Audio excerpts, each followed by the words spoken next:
औज़ुबिल्लाहिमिनश्शैतानिर्रजीम बिस्मिल्लाहिर्रहमानिर्रहीम। अस्सलाम वालेकुम व्यूअर्स, उम्मीद करती हूँ आप सब खैरियत से होंगे। अल्लाह के हुक्म से मैं भी बिल्कुल ठीक ठाक हूँ। आज हम बनाने वाले हैं बिरयानी हैदराबादी स्टाइल में, जो कि बहुत ही ज़बरदस्त और बहुत ही आसान तरीके से मैं आपको बताऊँगी। ये बहुत ज़्यादा पसंद की जाने वाली रेसिपी है, तो रेसिपी अपने एंड तक देखनी है। चलिए रेसिपी स्टार्ट करते हैं। सबसे पहले हम चावल बॉयल कर लेंगे। चावल बॉयल करने के लिए मैंने पानी बॉयल होने के लिए रख दिया था। उसमें एक दालचीनी डाल दूँगी और थोड़ा-सा नमक डाल दूँगी। अब डालने के बाद इसको अच्छी तरह से हम बॉयल आने देंगे। चावल में हमारे अच्छी तरह से बॉयल आ जाए, पानी में सॉरी, मैं आपको दिखा देती हूँ कि मैंने चावल कौन से इस्तेमाल किए हैं। सेला चावल लिए थे, तकरीबन मुझसे 2 से ढाई घंटे पहले भिगो दिए थे और ये काफ़ी अच्छी तरह से फूल गए हैं और ये बहुत काफ़ी अच्छी तरह से हो गए हैं, ठीक है ना। आप दूसरे चकाईनाथ चावल भी इस्तेमाल कर सकते हैं, लेकिन मैंने इस बिरयानी में सेला चावल इस्तेमाल किए हैं। पानी अच्छी तरह से बॉयल आ गया था पानी में, तो मैंने इसमें चावल ऐड कर दिए। चावल ऐड करने के बाद हम अब इसको हल्की आंच पे, दरमियानी आंच पे सॉरी पकाएंगे कि चावल आपके 80% तक पक जाए। 80% तक आपने अपने चावल को पका लेना है जी। तो 15 से 18 मिनट गुजरने के बाद जब मैंने चेक किए तो काफ़ी हद तक चावल हमारे गल चुके थे, तकरीबन 3 कनीस की हो गई थी। मैंने इसको निकाल लिए एक छन्नी में और इसका सारा पानी सारा ड्राई कर दिया। ये आप देख सकते हैं चावल 80% तक पक चुके थे। अब चलते हैं मसाले की तरफ।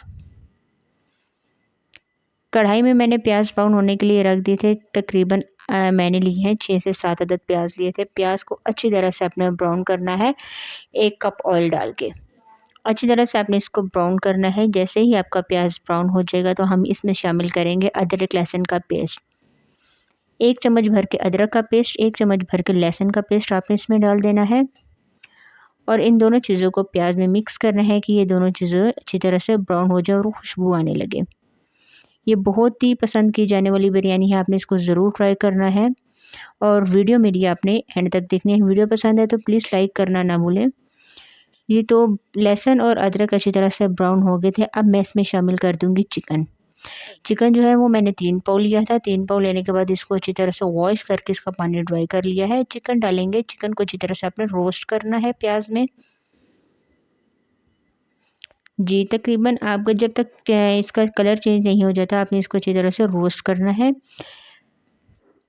5 से 6 मिनट रोस्ट करने के बाद अब मैंने इसमें शामिल कर दिए आलू।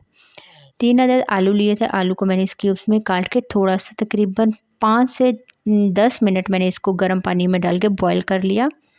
आलू अगर आप बॉयल कर लेंगे तो ये काफ़ी हद तक ठीक हो जाते हैं, फिर इसमें कच्चापन ख़त्म हो जाएगा। आपने भी इसी तरह करना है, थोड़ा-सा अपने आलू को बॉयल कर लेना है और अब आपने इन दोनों चीज़ों को अच्छी तरह से रोस्ट करना है। ये अच्छी तरह से रोस्ट हो जाएंगे। तकरीबन 6 से 7 मिनट गुजरने के बाद मैंने इसमें डाल दिया टमाटर। टमाटर भी मैंने 6 से 7 अदद लिए थे। आपने टमाटर जो है वो सुर्ख वाले इस्तेमाल करने हैं। टमाटर डालने के बाद अब आपने अच्छी तरह से इसकी भुनाई करनी है कि टमाटर आपके इसमें अच्छी तरह से पीस जाएँ। जी, तो काफ़ी हद तक टमाटर इसमें हल हो चुके थे। का टमाटर इसमें अच्छी तरह से पीस गए थे। अब मैं इसमें कुछ मसाले शामिल कर दूँगी। पहले हम रेगुलर मसाले जो इस्तेमाल करेंगे, जो हम इस्तेमाल करते हैं, धनिया पाउडर, हल्दी, गरम मसाला, नमक और लाल मिर्च। ये आपने अपने हिसाब के बराबर डालना है, टेस्ट के बराबर। अच्छी तरह से डालने के बाद अब मैं इसमें 2 चम्मच बिरयानी मसाले के डाल दूँगी। दोबारा से आपने इसको मिक्स करना है। मैंने ज़ीरा वगैरह नहीं डाला क्योंकि बिरयानी मसाले में ज़ीरा वगैरह सब कुछ पड़ा होता है, लौंग। अच्छी तरह से आपने मसाले की भुनाई करनी है कि मसाला अच्छी तरह से इसमें हो जाए। अब मैं इसमें थोड़ा-सा धनिया अभी शामिल करूँगी और थोड़ा-सा हम एंड में शामिल कर देंगे। ये सारी चीज़ें डालने के बाद आपने मसाले की अच्छी तरह से भुनाई करनी है कि टमाटर भी अच्छी तरह से इसमें पीस जाए और जो हमने मसाले डाले थे वो भी अच्छी तरह से मिक्स हो जाएँ। साथ ही मैं आलू बुखारे डाल दूँगी। थोड़े से आलू बुखारे मैंने लिए थे और तकरीबन 15 से 20 मिनट पहले इसको भिगो दिया था। पानी निकाल के मैंने आलू बुखारे भी इसमें डाल दिए हैं। आप चाहें तो इमली भी शामिल कर सकते हैं, लेकिन आलू बुखारे से इसका टेस्ट एक अलग ही सा आता है। मसाला अच्छी तरह तैयार हो गया। मैं इसमें शामिल कर दूँगी 1 कप के करीब दही। दही को आपने अच्छी तरह से बीट कर लेना है और अब आपने इसमें डाल देना है दही। दही डालने के बाद आपने इसको अच्छी तरह से दोबारा से मिक्स करना है कि ये दही अपना पानी छोड़ दे और अच्छी तरह से इसमें हल हो जाए। एक्स्ट्रा पानी डालने की आपको बिल्कुल भी ज़रूरत नहीं पड़ेगी। दही अपना काफ़ी पानी छोड़ता है। अब हम तकरीबन इसको 10 मिनट के लिए दम दे देंगे कि पानी इसका बिल्कुल अच्छी तरह से ड्राई हो जाए। 10 मिनट बाद देखेंगे इसको। जी, तो 10 मिनट गुज़रने के बाद जब मैंने देखा तो अच्छी तरह से ऊपर ऑयल आ गया था। मसाला बिल्कुल अच्छी तरह से तैयार हो गया था, जिस तरह मुझे चाहिए था। आलू भी अच्छी तरह से गल गए थे और चिकन भी अच्छी तरह से फ्राई हो चुका था। मैंने थोड़े से चूल्हे की फ्लेम हाई कर दिया और जो थोड़ा-थोड़ा पानी रहता है उसको हम अच्छी तरह से ड्राई कर लेंगे जी। तो देखें आप किनारे बिल्कुल अच्छी तरह से आपको मसाला नज़र आ रहा होगा। बहुत ही ज़बरदस्त मसाला हो गया था। अब चलते हैं हम तह की तरफ। एक अपने देचकी ले लेनी है, देचकी का जो साइज़ होगा वो थोड़ा-सा बड़ा लेना है। उसमें आपने पहले नीचे वाली तह जो है वो चावल की डालनी है। चावल आपने थोड़े से इसमें डाल के अच्छी तरह से इसको आपने एक तह दे देनी है। इस तरह से आपने चम्मच के ज़रिए कर दें या अपने हाथ के ज़रिए भी कर दें तो ठीक होगा। अभी चूल्हे की फ्लेम है उसको मैंने बिल्कुल स्लो रखा हुआ है।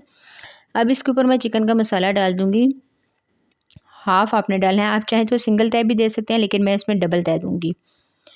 थोड़ा-सा मसाला आपने इसके ऊपर डालना है अच्छी तरह से, ये देख सकते हैं। सारा मसाला बहुत ही ज़बरदस्त खुशबू आ रही थी, बहुत जिस तरह ये सारा मसाला मैं इसमें डाल रही थी। अब दोबारा से मैं ऊपर चावल डाल दूँगी। चावल डालने के बाद मैं दोबारा से चम्मच के ज़रिए इसको अच्छी तरह से तरतीब दूँगी कि ये अच्छी तरह से बैलेंस हो जाए। जी, तो अच्छी तरह से हो गया। अब मैं इसके ऊपर थोड़ा-सा हरा धनिया डाल दूँगी। आप चाहें तो और चीज़ें भी डाल सकते हैं मिर्ची वग़ैरह, लेकिन मैंने सिर्फ़ हरा धनिया डाला है। दोबारा से मैं ऊपर जो चिकन का मसाला जो रह गया था मेरे पास वो मैं सारा इसमें डाल दूँगी। मैंने 2 तह दिया, आप चाहें तो सिंगल तह भी दे सकते हैं, लेकिन इससे बहुत ही ज़बरदस्त और आसान तरीके से ये बन जाती है। जी, तो अब जो जितने भी मेरे पास चावल बच गए थे वो मैंने सारे इसमें डाल दिए हैं और आराम से आपने अच्छी तरह से इसको हाथ के ज़रिए आराम-आराम से आपने इसको बैलेंस करना है। जी, तो ये देखें। अब जो इसके ऊपर दम वाली चीज़ें हम वो डाल देंगे, थोड़ा-सा हरा धनिया डाल दें आप ऊपर। थोड़ी-सी मैं सब्ज़ मिर्चों का इस्तेमाल करूँगी, सब्ज़ मिर्चा हल आपने इस तरह काट लें और थोड़ा-सा लीमू इसमें डालूँगी। 1 अदद लीमू लिया था और इसको गोल कट करके मैंने इस तरह डाल दिया। ज़र्दे का कलर लिया था 1 पैकेट, थोड़े से पानी में उसको हल करके, तो अब ये आपने आराम-आराम से ये सारा अपने चावल के ऊपर ये डाल देना है। जी, बहुत ही ज़बरदस्त इस तरह हो गया था और बहुत सारे लोग इसके ऊपर घी का इस्तेमाल करते हैं, घी डालते हैं, लेकिन हम घी वगैरह कुछ भी नहीं डालेंगे, उससे कच्चापन आता है। अब मैं इसको 15 मिनट के लिए रख दूँगी। 15 मिनट आपने चूल्हे की जो फ्लेम है उसको मीडियम पे करना है। 15 मिनट बाद हम जो है उसको दम पे रख देंगे। जी, तो 15 मिनट गुज़र गए हैं। अब मैंने चूल्हे की जो फ्लेम है उसको स्लो कर दिया है और अब हम चेक करते हैं 20 मिनट गुज़रने के बाद। जी, तो 20 मिनट गुज़र गए हैं, बहुत ही ज़बरदस्त और बहुत ही ज़बरदस्त इसकी खुशबू आ रही थी। जी, तो ये मैंने एक साइड से मिक्स किए, बहुत ही अच्छी तरह से ये हो गए थे। जो चावल 20% रह गए थे वो भी अच्छी तरह से पक गए थे। बहुत ही ज़बरदस्त, ये आराम-आराम से इसने आपने इसको एक साइड से हिलाना है, एकदम आपने वो सारा नहीं करना, वरना इसका जो कलर है वो एक जैसा हो जाएगा। जी, तो ये देखिए माशाल्लाह माशाल्लाह बहुत ही ज़बरदस्त ये तैयार हो गए थे।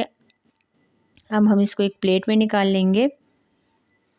जी, आपने कोई सी भी प्लेट ले लेनी है, आपने उसमें निकाल लेने हैं। माशाल्लाह माशाल्लाह हमारी आज की ये आसान सी रेसिपी बिल्कुल तैयार हो गई है। जी, तो देखिए ये कितनी खूबसूरत लग रही है। बिल्कुल जो चावल है वो बिल्कुल निखरा-निखरा हुआ है और जो इसका कलर आया है वो भी बहुत-बहुत खूबसूरत है। तो आपने ये रेसिपी ज़रूर ट्राई करनी है। रमज़ान में आपने बना के सबको देनी है।